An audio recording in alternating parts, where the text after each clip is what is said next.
I'm Micah Ullman. And I'm Cher Calvin. Angry protests here at home and across the country after the in-custody death of George Floyd, an unarmed black man in Minneapolis. Explosive cell phone video of the arrest has sparked outrage and anger from coast to coast. Rick Chambers live with more on the protests that stopped traffic on the 101 freeway in downtown L.A. Rick.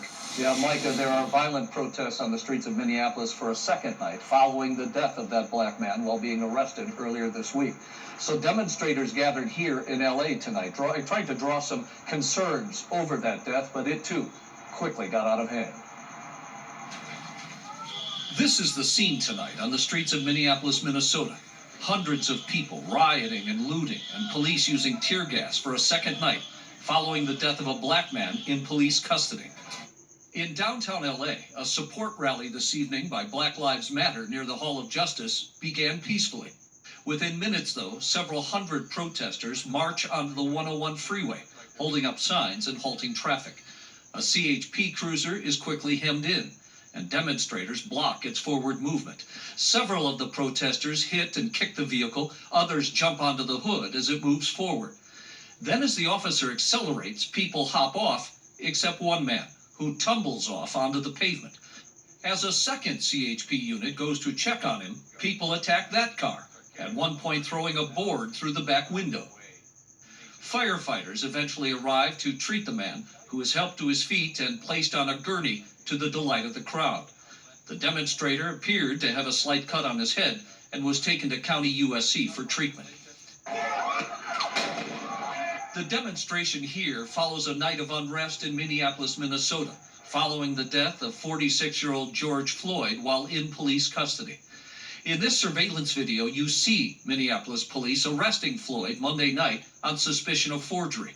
But at some point, he is taken to the ground while handcuffed, and for several minutes, an officer kneels on his neck as Mr. Floyd calls out that he's in pain and can't breathe. I can't breathe, my face. My stomach hurts. My neck hurts. Everything hurts. George Floyd died a short time later, and Tuesday, all four of the officers were fired. When you hear someone calling for help, you are supposed to help. This officer failed in the most basic human sense. Floyd's family is asking that charges be filed against the officers. They treated them worse than they treat animals, and I was like that. They took a life, now they deserve life. I don't feel sorry for them. They hurt me, they hurt my family. Back here in Los Angeles, crowds eventually left the 101 and gradually thinned out on city streets, attempting to burn an American flag at one point, but no further violence.